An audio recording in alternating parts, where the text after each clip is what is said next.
Some top flight musicians to the area, and featuring a lot of local musicians as well who are very talented. Indeed. So let's talk about weather. There was a lot to talk about today when it comes to weather. There sure was a lot to talk about, and now thankfully everything is starting to calm down, with the exception of the winds. They are still quite on the blustery side, but boy, did we see some spectacular views across our area with the active weather as that severe thunderstorm threat started to pull its way out of the Vancouver waterfront. Not only were we given some spectacular views of a rainbow, but also those bubble-like clouds, otherwise known as mammatus clouds, that were a good indication of the severe weather that we endured earlier in the day, finally coming to an end. After our rain gauges managed to fill up to a little bit more than 3/4 of an inch for the Portland-Vancouver metro area, 1.5 inches out towards the central Willamette Valley, and almost 1 inch in places like Tillamook, as these rain gauges just continue to build up the rain accumulation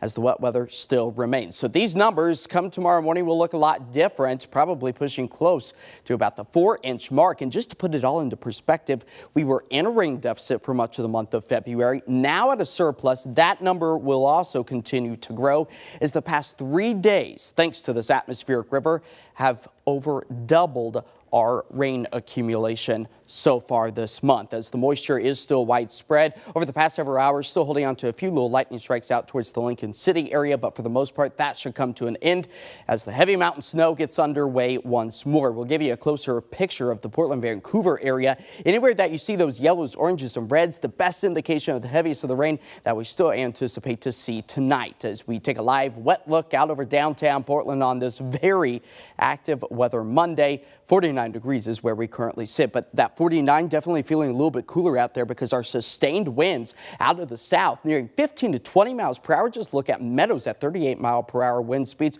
just the same for Tillamook. This is going to be the ongoing trend as we approach the midnight hour. After our top wind gusts today out towards the Portland-Vancouver area, right around 52 miles per hour out at PDX, as we anticipate the wet and windy weather to take us through the rest of the night. Now, by the time we get to the mid-morning hours, temperatures start to rebound from the upper 40s, but also starting to see those skies dry and the winds taper back by about 8 a.m.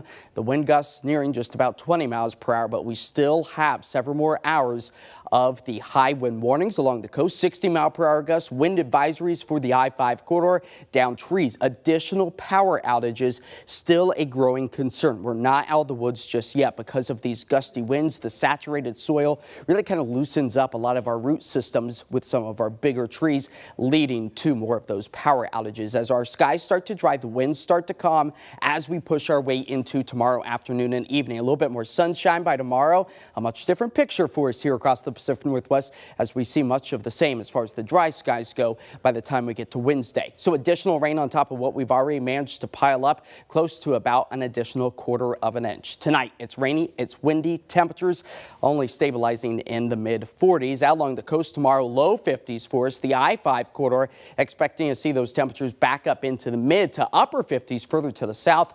That weather alert, it is expected to come to an end by the time we get to Tuesday morning, and then we are expecting to see drier, sunnier skies return for the middle and end of next week in low 60s.